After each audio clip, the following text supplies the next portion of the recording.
What up, YouTube? BK, Brad Kellner. It is Sunday, July 25th, 2021, and we are live on YouTube. I'm going to retweet this real quick just to make sure everybody knows what's going on. Hope everyone's having a great day. Hope everyone is having a great weekend. Oh, what a week it has been covering the University of Texas. It's been a little more than 100 hours since the Brent Zwerneman report dropped on Wednesday afternoon.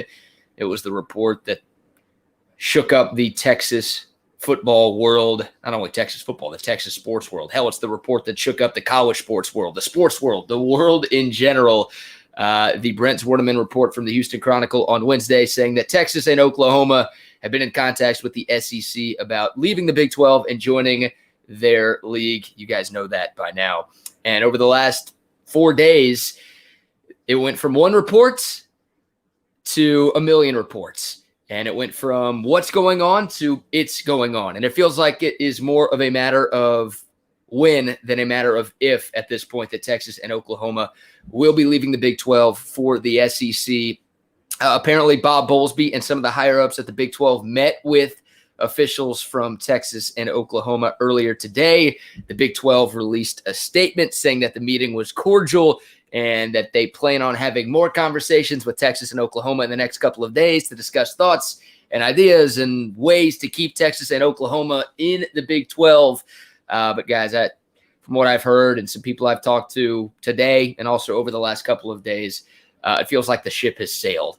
It feels like this is an attempt to save face for the Big 12, but I wouldn't be surprised at all if we got news maybe tomorrow, but at some point this week regarding an announcement that Texas and Oklahoma plan on leaving the Big 12 and that they plan on not extending the TV rights. So the current Big 12 TV contract ends in 2025. Technically, contractually right now, that would be the first time where Texas and Oklahoma can leave the Big 12 and join somewhere else. But there's a way to rip up that contract. There are ways to completely get rid of that. And you talk to some people behind the scenes. If you guys check out the insider sites, if you've talked to some of the people that I talked to, there's a way that this all goes down in 2022. As in, this could be the last year. This 21-22 academic year could be the final year of Texas and Oklahoma in the Big 12.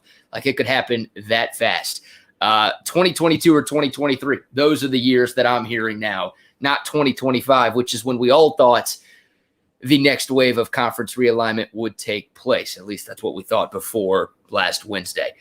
So any questions y'all may have, please fire away. I'm doing this for you guys. This is live. So whatever is on y'all's mind, anything y'all want to talk about regarding Texas, does the move make sense? What will a 16-team SEC look like? Where are you guys at with this move? Are y'all concerned? Are y'all happy? Are y'all nervous? Where are you guys at with the reports from everybody that Texas and Oklahoma are on their way to the SEC? Are you cool with the move? Would you rather look towards the Big 10 or the ACC or the Pac-12? Y'all let me know and ask whatever questions you may have for me. I will do my best to answer those the best that I can. Oh, man. All right, so how am I feeling about all this? Look, if you didn't listen to the shows last week, check them out, hornfm.com. I thought we did a pretty good job. My opinion is a little biased, but I thought we did a good job breaking down the pros, the cons from this move from Texas's perspective. College sports is a business. I think everybody knows that, but sometimes we forget that, right? We as fans, we're focused so much on what happens on the field and on the court that we sometimes lose track of this being a business. But business-wise, financials-wise, this makes a ton of sense for Texas. And some of the numbers that are being thrown around that member schools in the SEC would make if Texas and Oklahoma join the SEC are absolutely ridiculous. And the Big 12 is doing okay, but, man, it's no secret Texas and Oklahoma have carried the weight for this conference for a long time. They've dragged the rest of the Big 12 for decades now. Really, over the last 10 years, that has been the case more than ever. And now Texas and Oklahoma can go to a conference that is actually an established conference, that actually can do things for Texas and Oklahoma. And once again, the financial growth possibilities for Texas and OU in the SEC are sky high. I mean, we're talking about $60, $70, $80 million on TV contracts alone being given out to every member institution of the SEC. Numbers that are just insane.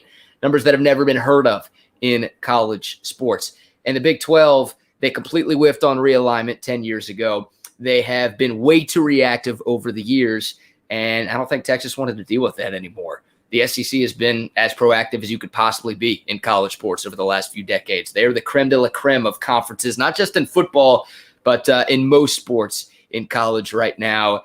And Texas and Oklahoma wanted to get out in front of this thing. I mean, there are more dominoes that are going to fall without question with conference realignments. But Texas and Oklahoma wanted to make sure they got out in front of this thing, and they had their choice of where they wanted to go. So they wouldn't get stuck staying in the Big 12 or stuck going to a conference they didn't want to go to. That's a big part of why the announcement dropped as quickly as it did. The most amazing part of all of this, guys, let me know if y'all agree with me on this. In 2021, in the age of social media, where it's just impossible to keep anything under wraps, especially when we're talking about major brands like Texas, Oklahoma, and the SEC, the fact that these conversations have been going on for anywhere from 6 to 12 months and nobody knew about them is absolutely insane. And nobody would have found out about them if A&M didn't tell Brent Zwerneman to release the story. Like, we only know about this now because of that, because higher-ups at A&M got pissed and they wanted to control the message. They tried to get out in front of this thing. It's funny what's happening with A&M fans and A&M. We can get into that in a little bit. But that, to me, is the most mind-blowing part of all of this. Like, it's shocking that Texas is about to be an SEC school. Don't get me wrong. But the fact that they were able to keep this under wraps in the age of social media where it's impossible to keep anything quiet is the most shocking, stunning part of all of this for me. It's crazy that was able to be the case. Once again, I don't know if we would have found out until like the actual vote if it wasn't for A&M basically telling Brent Zwerneman to leak this story last week. I'll check some questions. Y'all let me know what you want me to hit tonight, what direction you want me to go. Obviously, plenty of talking points we can get to. What a 16-team SEC would look like. How do I think Texas will fare? When could this happen? Plenty to get to. News on a non-conference schedule. Are you asking if this happens, Lawrence? Like if Texas and Oklahoma go to the SEC, what's a non-conference schedule going to look like? I don't know, because Texas has a lot of SEC teams on its non-conference schedule in the next decade. Right? You've got Alabama coming up next year and the following year. Hell, Arkansas is on the schedule this year, of course. You just played LSU. You've got a trip home and home with Georgia coming up. You've got a home and home with Florida coming up. I assume all of those would be canceled if Texas is in the SEC. So I don't know how they would fill those games. But yeah, my guess is if Texas does join the SEC, it all depends on when they join the SEC in regards to how those games are affected. But yeah, Texas is going to have to add some teams to the non-conference schedule since a lot of their big non-conference games over the next decade are against SEC opponents. Hook 'em, kill 'em. What's up, man? Appreciate you watching. What do you think, in your opinion, is the future of the Big 12? Will it sustain the loss of these two Titans? What's going to happen to the other teams of the Big 12? I think the Big 12 is folding. I don't think the Big 12 can exist without Texas and Oklahoma. I know the Big 12 is going to try, and Bob Bowlesby won't tell you that this conference is going to fold, but I think the other 8 teams are going to try to find nice soft landing spots. I think they realize the writing is on the wall. They know how much fans won't admit it because fans hate Texas and fans hate Oklahoma. But the administrators, the higher-ups at these universities for the other 8 Big 12 schools, I think they realize how important Texas and Oklahoma are to them. And if Texas and Oklahoma aren't in the conference anymore, then there's no healthy future for the conference. So I think, yeah, the other 8 institutions are going to try to find places to land. Kansas, I think, will be fine. Kansas is already in talks with the Big Ten. Kansas basketball makes a lot of money. That's a reputable brand. I know they give you nothing in football besides a free win every year. And, hey, not too bad. I don't know any college that's going to be against a free win in college football every year. Those are hard to come by. But Kansas is a reputable enough brand. Their basketball department brings in a ton of money. They've got a ton of alumni. They've got plenty of money going into the athletic departments.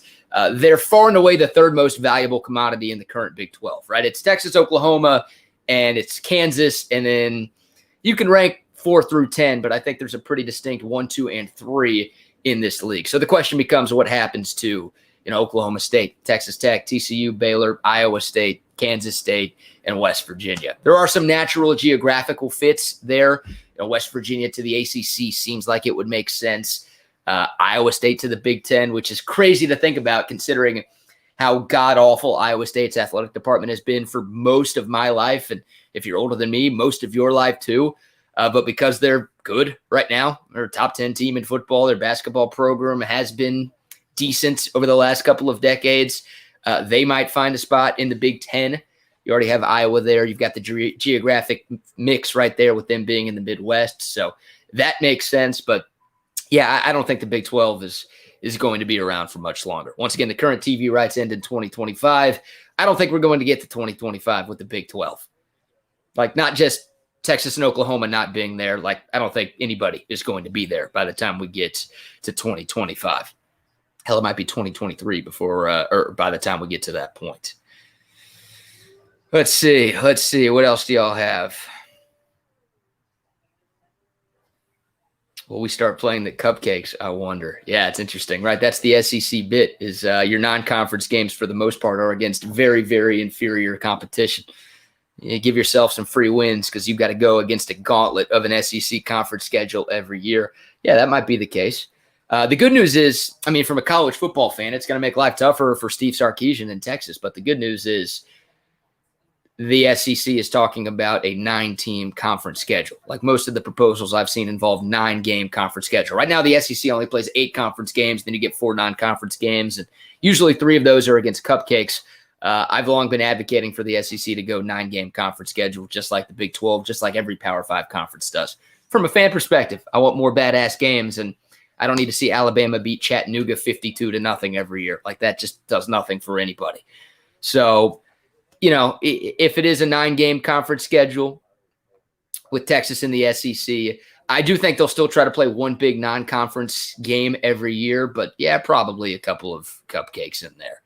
But I hope it's not 3 or 4 cupcakes every year like the current SEC has.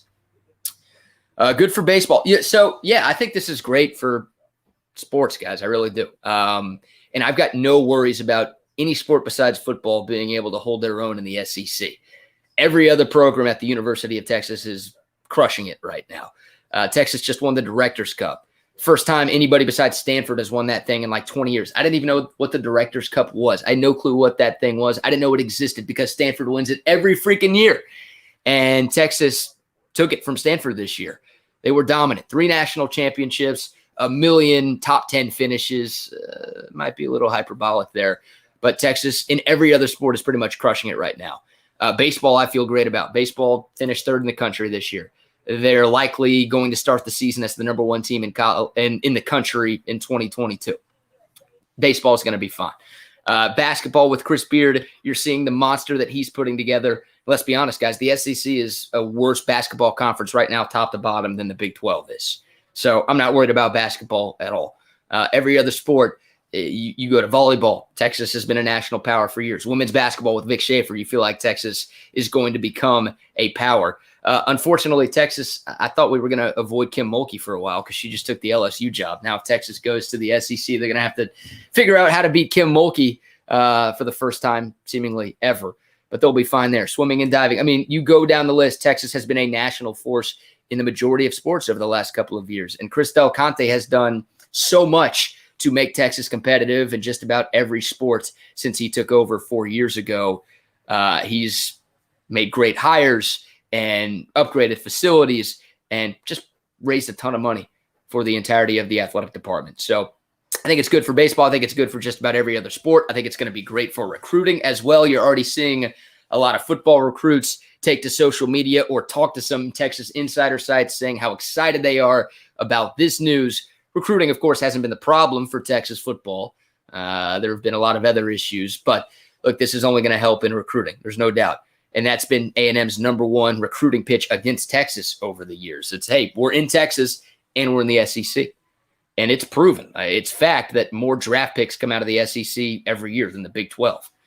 Hell, every Power 5 conference beats the Big 12 in terms of draft picks. Like, recruits see that. They want to play on Sundays. If you're getting recruited to play at a place like Texas, your goal is to play in the NFL. And unfortunately, that hasn't been happening at Texas a lot. And it hadn't been happening across the Big 12 a lot over the last decade or so. So, yeah, it's going to be good for recruiting in all sports. And once again, I'm fully confident that Texas will be able to hold its own in every sport. Football, obviously, the biggest question because, well, Texas has won the Big 12 3 times in 25 years, and now they're going to a tougher conference. So Texas's biggest problem has been Texas. They've got to find a way to figure it out. But I understand if you're a little nervous, like, hey, you can't beat West Virginia and TCU. How the hell do you think you're going to hang with Alabama, Georgia, and Florida every year? Texas obviously has to take some big improvements under Steve Sarkisian to feel great about this team being able to compete in the SEC. Hopefully by the time this happens, whenever it happens, the Longhorns will be vastly improved on the field, and we'll feel much more confident about Texas being a part of the SEC football grind year in and year out.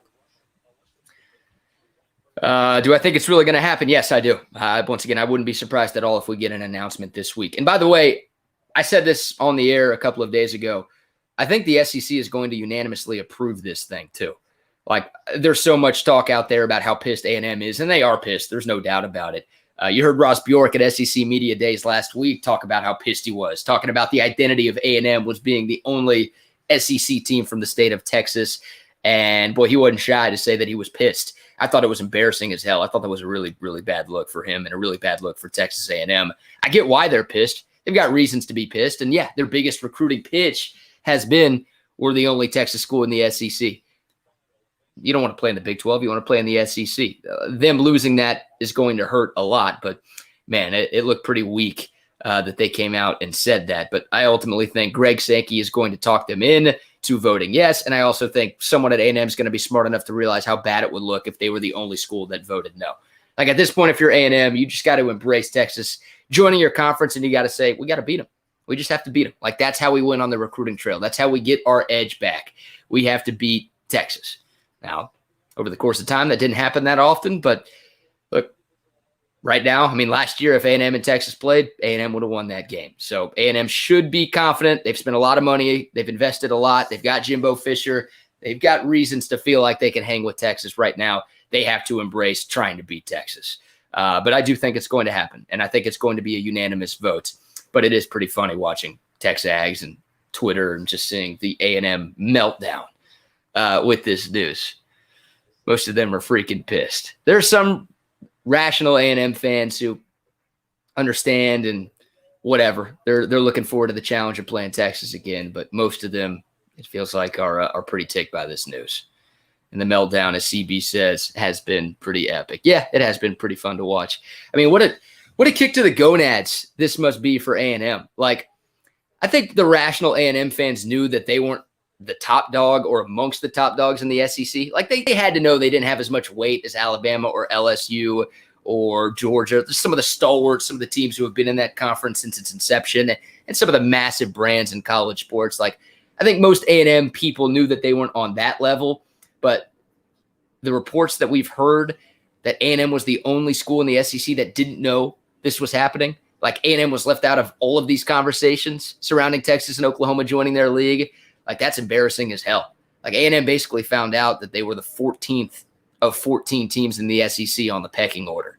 Like, Vanderbilt is being told about these teams joining their conference. Vanderbilt is in on these calls, and A&M isn't. Like, that, oh, what a kick to the groin that must be to Texas A&M.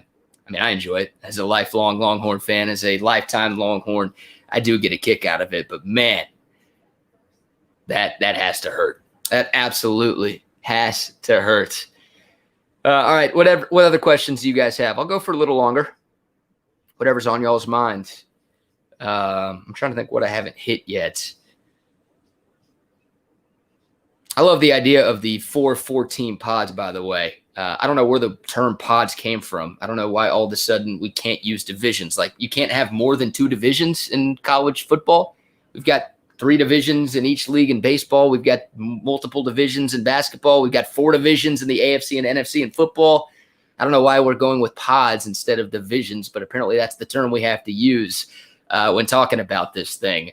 But I love the idea of the 4-14 pods. And you get to host every team in the SEC at least once every 4 years. I like that idea. And I want the Oklahoma game every year. I want the Texas A&M game every year. Like, they can't screw this up. They have to find a way to make that happen. Even if Texas and Texas A&M are in different divisions or different pods, which I think would be stupid, that game needs to happen every single year. I would love for it to be on Thanksgiving, just like it was. I would love for it to be a home and home. Like, bring it back the way it was. Don't mess that up. And don't mess with Texas OU too. Like that game needs to happen every year, preferably at the Cotton Bowl. Although y'all know my take on the location of Texas OU. I brought this up a lot. I'll bring it up again. Some people hate it. I think it's fantastic. I'm biased. 8 out of 10 years, I want Texas OU at the Cotton Bowl. But once a decade, I want the game in Austin. And once a decade, I want the game in Norman. Just every once in a while, switch it up a little bit. But I don't want it to be a full-time home and home. I sure as hell don't want it to be at Jerry World. If it's Cotton Bowl every year like it has been, sign me up for that 100%. I want that to happen. And look, the SEC already has a couple of big neutral site rivalry games every year. Like Georgia, Florida, they play it in Jacksonville. Clearly a way that conference can make it happen. I don't think they'll mess with that. And I honestly think Texas and Oklahoma are going to request that. If they win, they join the league. I feel like I should be saying win at this point. Feels like the writing's on the wall that this thing is going to happen, guys. It's crazy. An SEC school. Never thought it would happen. Never thought it would happen. Texas Savage, what's up, man? More teams in the playoff for SEC? Yeah, absolutely. I wonder how the timing of this will coincide with the timing of playoff expansion. Like, it feels like 12 teams is inevitable at this point. That's another matter of when, not if. So if it is a 12-team playoff, how many SEC teams get in? I think it's a minimum of 3 every year. Hell, I think some years there might be 4, maybe even 5. As crazy as it sounds, teams from the SEC get in. But, God, I feel like 2 or 3 at minimum every year are going to make a 12-team college football playoff. Hell, we've already seen a year with 2 SEC teams get in the 4-team playoff. So, yeah, there are going to be more teams in the playoffs for the SEC. Even if Texas and Oklahoma didn't join, there were going to be more with the advancement to 12 teams. But, yeah, you throw Texas and Oklahoma in there, then absolutely. I mean, thinking of this year, guys, like OU, Alabama, and Georgia are all going to start the year in the top 5 in college football. Like, those 3 teams, I think, would make the college football playoff this season. I think they are probably going to make the college football playoff this season. At least OU and Alabama, I think, are. And Georgia's very, very close. They've got a shot to get in, too, in a 4-team format. 12 teams, yeah, we're talking about 3 minimum out of the SEC every single year when this thing gets to that point. Hudson or Casey as the starter. I've said Casey since day one. I'm sticking with it. Casey Thompson will start for Texas. What are we, 41 days away from the season opener? Is that right? 40 days? 41 days. Tomorrow will be 40 days. God, it's so close, guys. This has been the easiest offseason ever covering Texas sports. I mean, are you kidding me? New football coach, new basketball coach, Texas baseball deep run into Omaha, name, image, and likeness. Now this. What a gift. The Horns shouldn't even be paying me, man. I'd be doing this for free. I shouldn't say that. I don't want anyone to hear that. I need a paycheck. But, man, it's been great. Like, usually we've got to fill the dog days. We got to find stuff to fill radio shows, and we deserve this. After, like, 5 months of no sports last year, we deserve this. It's been awesome. All of us deserve this. I'm not just talking about radio people. Like, this is awesome. This is incredible. And if you weren't already excited for football, holy cow. And, boy, how pissed are the other Big 12 teams going to be when Texas comes to town this year? You kidding me? I mean, Texas is always like the biggest game for every team in this league, and opposing fan bases are always pissed when Texas comes to town. But now, the team that ruined your conference coming to town, it's going to be the last time those fans get a chance to see Texas. It's going to be some serious vitriol this year in the Big 12. It's going to be great, but man, Texas better be ready. Texas better be ready. You may have talked about this already, but how close are we to being official? Man, there are multiple outlets, including the Statesman, that are reporting that a vote is going to, or an announcement is going to happen tomorrow.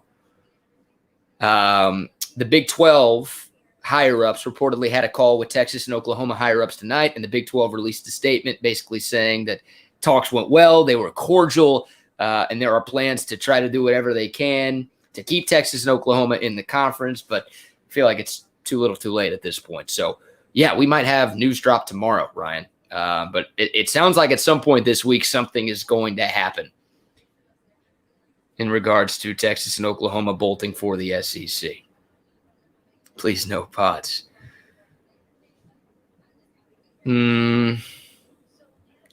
Texas, Oklahoma, A&M, and LSU in the same pod. That would be insane. Arkansas could be that fourth team. Like Texas, Oklahoma, A&M, and Arkansas makes the most sense to me geographically and also rivalry-wise. Oh, man, you get OU, A&M, and Arkansas on the schedule every year. Yo, that'd be incredible. I mean, look, LSU would be too. Taking a trip to Death Valley every other year would be scary as hell because LSU's good all the time, but be some fun road trips, man. There's going to be some fun road trips on tap for Texas fans when this comes about. Holy crap. I mean, I was so looking forward to Death Valley last year before COVID happened. Looking forward to Fayetteville this fall. Looking forward to Tuscaloosa in a couple of years. Georgia and Florida on the non-conference schedule right now. I was looking forward to all of those trips, but the fact that those might be annual pilgrimages that Texas fans get to make. How about an upgrade? You get to go to Athens, Georgia instead of Manhattan, Kansas every year. Not bad. Not bad. Not every city is great, but you've got some incredible atmospheres and tailgating spots in the SEC. And just the brands. Look, it just means more. We joke about that. I've joked about that a million times with the SEC, but it does mean more to them down there. So it's going to be fun to get to experience these road atmospheres over the next few years. Refs are going to kill us this year. Yeah, that's funny. Who will win a conference title first between Texas or Oklahoma? Is that the question, Carmon? Feels like Oklahoma's the safe bet with where these two programs are right now. Like, I think Oklahoma would win the SEC this year. Phil Steele has Oklahoma as his number one team in the country going into 2021. And if you ask me right now on July 25th who I think is going to win the national title this year, it would be Oklahoma. Sorry if y'all hate me for that. I hate me for that. Y'all know how much I hate those guys. They're loaded this year. And with Lincoln Riley, doesn't feel like they're ever not going to be loaded. And now the incentive for him to stay in Norman feels like it might be higher. I'm hoping it's not. I'm hoping it's like he doesn't want to deal with the SEC and he wants to go to the NFL. That'd be great news. That'd be the best news out of all of this if it were to happen for Texas. But Oklahoma right now is in a better spot than Texas. I don't know if anyone disagrees with that. Band is going to be way up high. Oh, man. I wonder if the band even gets allowed in to these Big 12 road games this year. That's hilarious. All right, what else is on y'all's mind? What else have I not hit at this point? By the way, Chris Beard has to be licking his chops with this news. Once again, the SEC right now is worse in basketball. You go blue blood for blue blood going from Kansas to Kentucky, but top to bottom, the Big 12 is the better basketball league. So Chris Beard was going to be fine at Texas either way. Hell, he was able to have Texas Tech competing for conference titles pretty much every year he was in Lubbock. He was going to be fine regardless, but yeah, as of right now, the SEC is the worst basketball conference. So I'm sure Chris Beard is excited as hell at this news. Things are going pretty well for him this offseason, I would say. Austin asks, how do you feel about Texas being favored in 8 of 10 SEC games if they play this season? Yeah, it's interesting. We talked about this on the show last week. Rod actually brought it up during one of his rants of the day. The Action Network, I don't know if that's the article you're referring to, Austin, but the Action Network released projected Vegas odds for Texas and Oklahoma in the SEC this year. And I've been saying it forever. Texas is going to be favored in 7 of 9 Big 12 games this year. Texas will be an underdog against Oklahoma. They'll be an underdog at Iowa State unless something happens, right? I mean, the Iowa State game's pretty late in the season, so if Iowa State is for some reason bad, then things could change. But as of right now, yeah, Texas will be favored in 7 of the 9 Big 12 games. And you think about the SEC and just how big and bad it's been over the last decade. I mean, that in a good way, of course. You would think current Texas would be the underdog in a lot of games in that conference this year. But according to Vegas, of the 14 SEC teams that are there right now, Texas would be favored against 11 of them. Alabama, Georgia, and A&M are the 3 teams that Vegas would project Texas as an underdog at a neutral spot this year, which is crazy. They had Texas as a favorite against Florida, Texas as a favorite against Auburn, Texas as a favorite against the Mississippi schools. I mean, everybody else outside of Alabama, Georgia, and A&M, the Longhorns, according to the Action Network, would be favored against this year. So that might make you feel better if you're a Texas fan worried about joining a better football league. But that is interesting.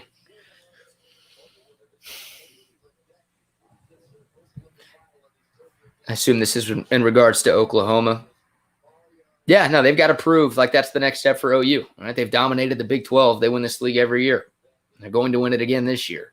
But they've got to prove that they can win a playoff game. They've got to prove that they can hang with the big dogs in the SEC.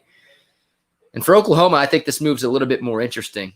Like I get them following Texas. And look, I get them going to the SEC for all the reasons we talked about earlier. Like the SEC is the most stable conference right now. I think the SEC has the highest ceiling for Texas and Oklahoma. And I also think the floor is the highest for Texas and Oklahoma to join the SEC. Is it a perfect fit? No, absolutely not. Like Texas doesn't feel like an SEC school. Texas fans don't feel like SEC fans right now. And forever, Texas has not played the games that SEC schools have played. So it's going to be a culture shock a little bit. And things are going to have to change a little bit for Texas to be successful in the SEC. But for Oklahoma, like their biggest bugaboo has been the SEC. And the way it's set up right now is they don't have to worry about the SEC until the playoff. Like they get a relatively easy path to the playoff every year, especially over the last decade. While Texas has been as bad as Texas has been, it's like, man, do you really want to leave this to go to that and deal with those beasts before the playoff every year? That makes it interesting because Oklahoma's a big enough brand. Their athletic department does enough to where, man, they'd be fine without Texas. I'm glad they're sticking with Texas because I want to see that game played every year. But yeah, to me, it's a little bit more of a head-scratching move for them than it is for Texas. But yeah, they've got to prove that they can win a playoff game this year. That's the next step for Oklahoma, no question. They've got the defense to do it this year. That's obviously been the issue with them. Their defense is going to be really, really good this year, guys. I've got my Phil Steele Bible next to me right now. And on all three defensive position units, D-line, linebacker, and secondary, Phil Steele has Oklahoma ranked in the top 9. Like their defense is loaded. It's not just good for Oklahoma. It's good for everybody, anybody, whatever. They're legit. And Spencer Rattler's best returning quarterback in college football. Like Alabama, Clemson, and Ohio State, the 3 biggest dogs in the sport over the last few years, are all replacing quarterbacks. Now, all their guys are going to be good because they always are, but those teams have some questions. They've got more to replace than Oklahoma does. Yeah, I'm not chanting SEC. Please don't chant SEC, guys. Don't do that. That'll hurt. I know it's going to happen this year, especially as like an FU to the other Big 12 teams, but I'm not going to do that. I hope you guys don't either. Louisiana versus Texas line. I'm seeing around 10 right now. 10.5 is the most consistent line I've seen for that season opening game this year. I'll go for a few more minutes, guys. A lot of you are in here, so if you have questions, let me know. Whatever y'all want me to talk about. It doesn't have to be SEC related. It can be about this 2021 team. It could be about basketball. It could be about the Ivan Melendez news regarding baseball. I'm sure y'all saw Orange Bloods ink deals with Jordan Whittington and Ivan Melendez. They announced that earlier today. It's pretty cool. Name, image, and likeness. That's a big part of this too. That is a big part of this too. Easy to sell name, image, and likeness in the SEC. You're already seeing a lot of SEC schools cash in on that. You heard Nick Saban in the state of Texas, mind you, say that their quarterback, Bryce Young, is making close to $1 million in NIL. He hadn't even played a game yet for the Crimson Tide. So, yeah, this will help with branding for sure. This will help with recruiting for sure. There's no doubt that NIL was a big part of this thing.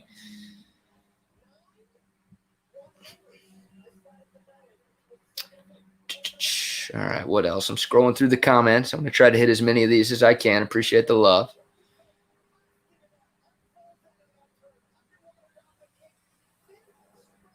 Can I expand on the Whittington and Melendez deal? What does it mean? I don't know as much as Jeff Ketchum knows, but I did see a report, the story from the Statesman. I guess the Statesman in cahoots with Orange Bloods kind of broke the news. So, like Whittington and Melendez are still going to speak to the Texas media. They're still going to have player availabilities, but I think it's going to be like practice reports and like exclusive behind-the-scenes conversations with just Orange Bloods that those guys won't have anywhere else. So I don't know if it's every week. I don't know if it's every day. I don't know how often it's going to happen. But, yeah, my guess is Orange Bloods is just going to have conversations with those guys and get quotes from those guys that you can't find anywhere else.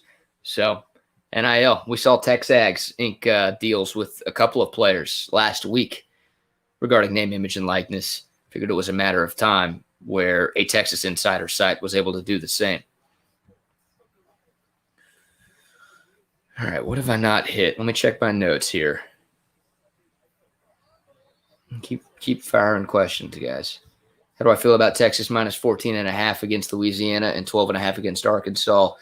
I don't feel like that feels like a lot for Louisiana. Let me know where you're finding 14.5, and my cousin's going to make a phone call, guys. I think Texas is going to win that game, but by more than 2 touchdowns, I don't know. Louisiana's got more returning production than just about anybody in college football. A 10-win team last year, an 11-win team 2 years ago, 20 of 22 starters back. Their head coach turned down the Auburn job this offseason. They're going to be pumped. And I think a big part of why Billy Napier turned down that Auburn job is, well, he has his eyes set on a bigger job, of course. But I think he thinks his team can beat Texas this year, and that's going to help him get that bigger job. I don't know if it's the NFL. Maybe it's LSU, right? Ed Ogeron might be on the hot seat in Baton Rouge. Maybe Billy Napier wants that gig, and beating Texas would go a long way into giving him any job in the country. So Louisiana is going to be motivated for that one, needless to say. Once again, I think Texas wins, but 14.5 is too much. I feel better about the Arkansas game than I do about Louisiana. And by the way, I said this on the show on Friday. Like, that game was obviously important. And any old school Texas fan hates Arkansas. Hell, I'm not an old school Texas fan, and I hate Arkansas. I don't have the same animosity as older generation Texas fans do towards Woo Pig. But look, you want to win that game regardless. But now that you might be joining that conference, you better be able to beat Arkansas. If you lose to Arkansas, well, this fan base is not going to be confident about Texas joining the SEC, having to go up against Alabama and LSU and A&M every year. If you can't beat Arkansas, how the hell are you going to sell to recruits and to your fans that you can hang with the big dogs in the SEC year in and year out? That game was already important once again, but it just became more important for Texas and for Steve Sarkisian. Got to find a way to get that one done. I feel better about Arkansas, though, than I do about Louisiana. Even though the game's on the road, even though it's a hostile environment, I still think Arkansas is a couple of years away from being that good. I don't even, like, that good feels too strong for me to say. Like, I don't think Arkansas is making a bowl game this year. You don't want to lose to a team that's not making a bowl game this year, especially with all the extra stuff now with the SEC. Got to win that game. Got to win that game. Discard transfer if Casey starts? No, I don't think so. I hope not.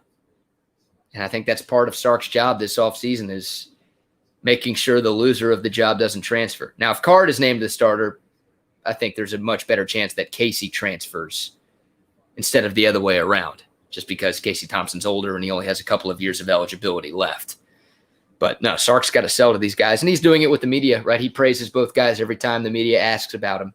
And I'm sure he's praising both guys behind the scenes, and he's telling them that it's an open competition. So, and I'm sure whoever loses the job, Sark is going to tell them that, hey, we're going to need you. We're going to need you at some point this year. Please stay.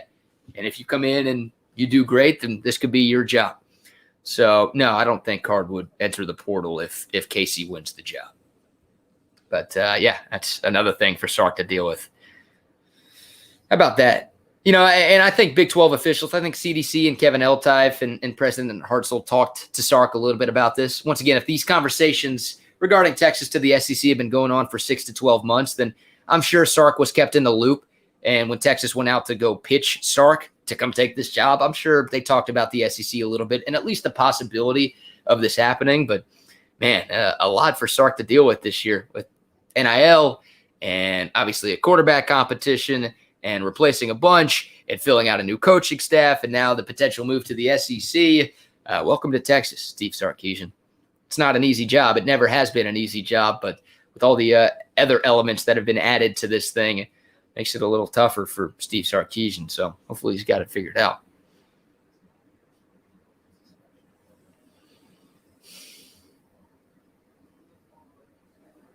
All right, let's see. What else? What else do y'all want me to hit tonight? Is Texas done in the transfer portal for this season in football? I don't know. Not a lot of steam right now coming from the transfer portal. I haven't heard of any big names out there that Texas is attacking portal-wise. I'll double-check on that, and I'll get back to y'all. If I hear something, I'll do another video. We'll talk about it on the show this week, too. I don't think anything imminent right now for Texas in regards to the portal.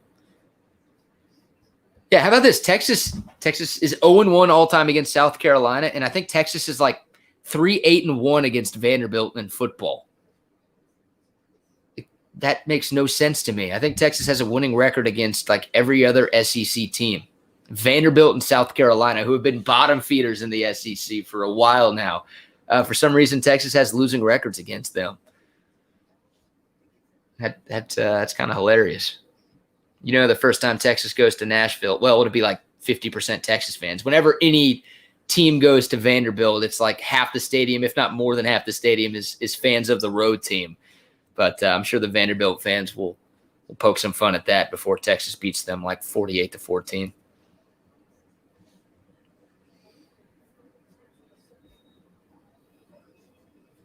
Where do I see Baylor, Texas Tech, and TCU ending up? Good question. Yeah, it's going to be fascinating to see what happens with the other 8 teams in the Big 12. Once again, I think Kansas will be fine. I think a couple of schools will be fine, but Kansas to the Big 10 feels like the most likely fit there. Man, I don't think Baylor and TCU provide a whole lot, especially Baylor. Like, Baylor's toxic. They're so toxic, guys. And the Big 12 has done Baylor so many solids over the years. And I just, like, Baylor, private school, Christian school, not a ton of alumni. Obviously, all the issues that have been going on surrounding the athletic department over the last couple of decades. Like, there's not a lot that Baylor has to offer, is my point. I know they've had some success in football recently. They just won the national title in basketball recently. Their facilities have been upgraded. I get that, but man, I don't know if any of these power conferences are going to be chomping at the bit to bring Baylor in. Like, the American, sure, they'll take Baylor. Sun Belt, they'll take Baylor. Mountain West, they'll take Baylor. But if we're getting closer to a 16-team super conference thing that I feel like is going to happen, and I think most people feel like is going to happen sooner rather than later, I don't think Baylor is going to get the invite into one of those 4. I just don't. So it's going to be tough for them. Texas Tech's got more appeal. Not a ton of appeal, but more appeal. The Pac-12, there was a report last week that the Pac-12 had reached out to Texas Tech. I think that could happen. Maybe that makes sense. TCU, they've been okay. They've had a couple of good years football-wise in the Big 12, but they also don't have a lot of alumni. Small private Christian university. They don't do a lot. They're so far down the pecking order in Dallas-Fort Worth. Like, they'll try to sell that they have the DFW Metroplex, but they don't. Like, you think of the pro teams in Dallas, they're all ahead of TCU. Texas is ahead of TCU in the Metroplex. A&M is ahead of TCU in the Metroplex. OU is ahead of TCU. Texas Tech is ahead of TCU up there. Like, in terms of sports teams in the Metroplex, TCU is not even in the top 10 in terms of importance and relevance. Sorry, TCU fans watching right now. It's true. Now, TCU fans can come back and say, well, we've kicked your ass, Texas, over the last decade. And yeah, that's true. That's true. But I don't think that's going to help you too much landing in one of these power conferences. So Baylor and TCU, I think, are in trouble. Hell, Texas Tech could be in trouble too. All of the schools not named Texas and Oklahoma and Kansas have to be scrambling right now. And they've got to be on the phone trying to do whatever they can to make sure that they're not left out of the super conference bit that college sports might be headed towards. Those games were in the 30s. Yeah, I figured those Vanderbilt games were a long time ago. Conference USA will take Baylor. Yeah, it might have to be that. It might have to be that. Chip Brown just reported that despite the meetings today, Texas and OU plan on informing the Big 12 they're leaving. Yeah, I believe that. I said that to start the video. I trust Chip. Yeah, it feels too little too late at this point. It's too far gone. The ship has sailed. Texas and Oklahoma are gone. And classic Bob Bowlesby, classic Big 12 being reactive and not proactive with this thing. Unbelievable. All right, a couple more minutes, guys. I got to eat. Also, I got to watch the Olympics. I love the Olympics, by the way. I really love the Olympics being overseas because, like, I went out the last couple of nights and I got back, like Friday night I got back at 2. Last night I got back around midnight. And I just turn on the TV and there's live sports on. It's so awesome. And I can bet on these sports too, which makes it even more awesome. I'm like betting on ping pong, table tennis. I'm sorry. table tennis. I'm watching fencing. I don't know the rules. I love it. I'm watching handball. I don't know the rules. I love it. Water polo is like the hardest sport in the entire world. I don't know how they tread water and also like play a sport for that long. So much respect. Katie Ledecky is on tonight, 9:20. I was watching her earlier today. I don't know what's a rerun. I don't know what's live also. But I'm all for it. I'm all about the Olympics, especially when it's overseas. Having sports on all the time is a beautiful thing. And it makes the offseason even better, even easier. Looking forward to that big Baylor-Tulane rival. Lawrence, baseball question, assuming it'll be Dylan Campbell and, Skylar Messinger, the Kansas transfer, battling for third base next year. Yeah, that's probably right. Messinger is not a great defensive third baseman at all. Now, he was Kansas's leading hitter in terms of average. He doesn't have a ton of pop, but he's a bat you want in your lineup. So I think he's going to be there somewhere, but Dylan Campbell, I think you're going to have to find a spot for him too. Texas is deep, man. They've got some dudes, of course, but they also have some depth, which is awesome. It's going to be a really, really fun team to watch next year. They were a fun team to watch this year. They might be better next year. Like going into last season, most Texas fans, I think, would have been thrilled with the trip to Omaha. And I think the expectation was probably not for Texas to get there, according to the national pundits. Now, some Texas baseball fans think every year the expectation is to get to the College World Series, and that's fine. I love that that's the expectation. It should be. But the optimism and expectations going into this season for Texas baseball, like 2022, are higher nationally and locally than what they were for 2021. Anyone who tells you otherwise is using revisionist history. I'm pumped for Texas baseball already. Obviously, got a couple more sports to get through before we get there, and hopefully it's not like when does Texas baseball start, like it has been at times in the last decade. Or we're just so disappointed with football and basketball. It's like we're just begging for baseball to get here. Hopefully the Big Three delivers this year for Texas. That would be awesome. Oh, man. What else? What else is on y'all's mind?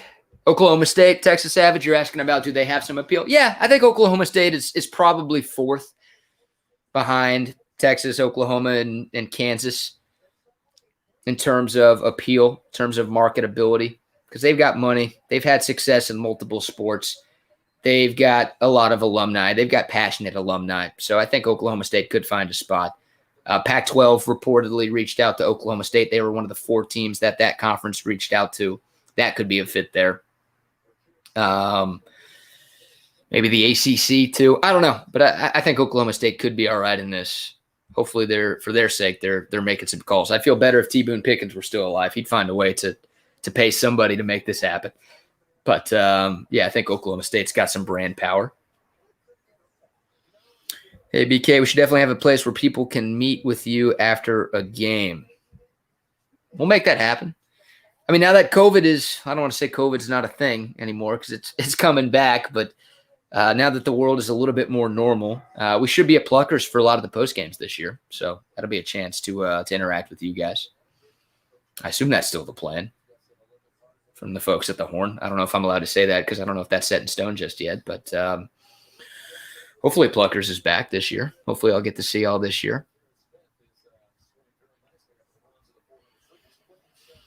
Going to Austin for the first time this weekend. Go to Mexican food and barbecue spot. Oh, wow. Wow. I mean, so many different places to go to. You can obviously do the Franklin thing if you want, but if you're just here this weekend, the line's pretty long. Underrated spot is Style Switch on North Lamar. You usually don't have to wait that long. It's really good. Love the atmosphere there. They've got beer, great food. Love the vibes in that place. A couple of TVs as well. So Style Switch is a good spot. Terry Black's is a good spot. Valentina's is a good spot. Let the other people in the chat give you some recommendations too. There are a ton of great spots in Austin. But yeah, the Franklin experience is second to none. But if you're looking for something a little easier, maybe try one of those other joints. Cooper's downtown, if you're close to there, not bad either. Mexican food.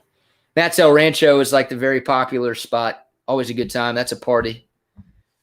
Vaqueros. I feel like I'm obligated to say that because they work with us at the Horn, but I also love Vaqueros.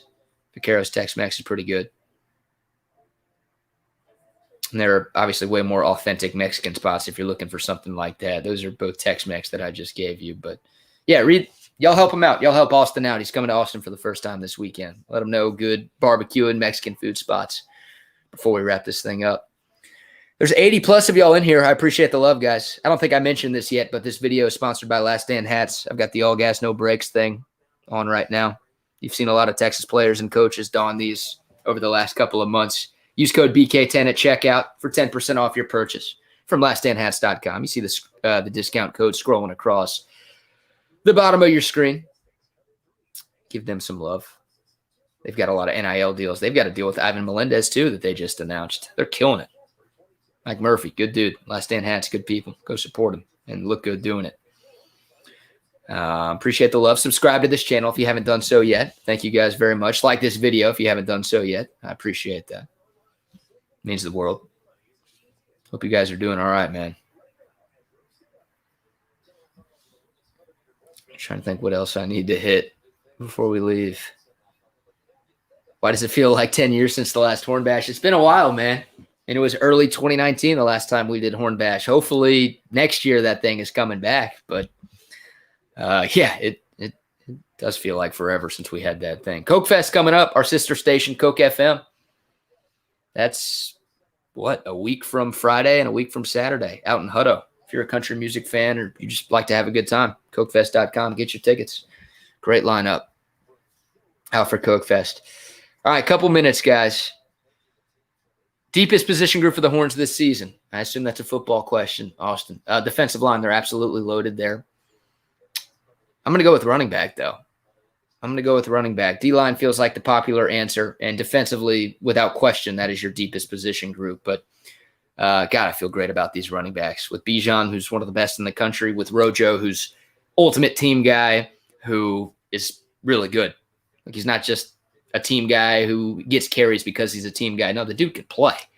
I can't remember who it was, but some Texas football account tweeted out a highlight of Rojo from the Alamo Bowl and just a nasty touchdown run pretty late in the game where he broke a couple of tackles, juked the guy out of his cleats. Like, he's a hell of a player, too. He'd start on a ton of teams across college football. You've got those two guys. You've got Keelan Robinson coming in from Bama, who I think is a gadget guy, who knows Sark's offense, who I think can be lined up and used in a multitude of ways. Jonathan Brooks, Mr. Texas football, coming in. Daniel Young is still there as well. You've got Gabriel Watson still there as well. You've got depth. You've got experience. You've got some dudes in that backfield. And we've been clamoring for it for years. I think we'll actually get to see it this year with Sark, where multiple running backs are on the field at the same time. Tom Herman rarely did that. I think you're going to see that with Sark, and I think you have to. With the uncertainty you have at wide receiver and the certainty that you do have at running back, we better see that. Not just like a couple of times a game. Like, I hope that's a staple for this offense this year. So I feel great about the running back room, guys. I think everybody does. You've got high-end talent, and you've got depth there too, no doubt. When are the Chris Beard hats coming? I don't know. Texas Savage. Hopefully soon. I've talked to Murph about that. We need to get those things going soon. I know they've done some work with Last Stand hats, they being the Texas basketball team. So hopefully there's stuff for us to buy in relatively short order. All right, Vicente. This might be my last question, guys. I got to eat, and apparently the Olympics are live right now. And also Katie Ledecky is apparently about to race in 30 minutes. So I got stuff to do. Who will start on the D-line this year for Texas? Oh, man, you've got some dudes there too. I mean, Keandre Coburn's going to start. Alfred Collins, I think, is going to start. You've got Devontre Sweat. You can rotate in there as well. Moro Ojimo, you can rotate in there as well. I mean, the interior of your D-line is loaded, jam-packed with talent and experience. The question is on the outside, and Pete Kwiatkowski is so multiple. So some plays you're going to have 2 defensive linemen on the field, sometimes 3, sometimes 4. How PK uses his defensive line personnel will be interesting. How the transfers fit in will be interesting. You've got Ray Thornton, who apparently had a really good spring. He's probably your projected Jack starter at this point. But how does Ben Davis fit into the equation? What about Jacoby Jones? Like, I think Jacoby Jones projects as a starter. Like, if you're starting 4 on the defensive line, including the Jack, then maybe Ray Thornton, Jacoby Jones, Keandre Coburn, and Alfred Collins. Maybe those are your 4 guys. But once again, a lot of pieces there that you can throw in there. Ovia Gofu coming in from Notre Dame. How does he fit? I think Devin Richardson's more of an off-ball linebacker, so I don't think he's going to be a defensive line, pin your ears back and get after the quarterback type of guy. But maybe he fits into the mold too. But yeah, those are probably your starters there. All right, guys. That's going to do it for tonight. Appreciate the love. Thank y'all for watching. Great turnout, great response. Please like this video if you haven't. Please subscribe to this channel if you haven't. I'll do a few more videos this week, some recorded, but maybe another live if big-time news drops over the next couple of days, which could happen. I mean, hell, we could have big-time news drop tomorrow. We could have Texas and Oklahoma informing the Big 12 that it plans to leave tomorrow or Tuesday. I wouldn't be surprised at all if something happens this week. Once again, it's a matter of when, not a matter of if at this point. Regardless of the Big 12 meeting that happened earlier today with Texas and Oklahoma, this thing's too far gone. Everybody I've talked to, and look, you guys read stuff. Y'all are smart too. Everybody you've heard from, they're not lying. This thing's going to happen. Just a matter of when, not a matter of if. Yes, Jatavion Sanders will contribute this year. That's the last question I answer. Thank y'all for the love. Y'all be good out there, man. And be nice to everyone all the time because you never know what anyone's going through at any time. Remember that. All right. Love you guys. Appreciate y'all. Triple option with RBKD tomorrow. We're actually going to be in Leander, so come out and see us. Y'all were asking about coming out and meeting me and hanging with us. Leander Beer Market, 3 to 7 tomorrow. Get up there and come hang. The triple option with RBKD from 3 to 7. All right, guys. Appreciate the love. Until next time. Man, Texas to the SEC. Crazy to think about. Love you guys. Talk soon. Hook 'em.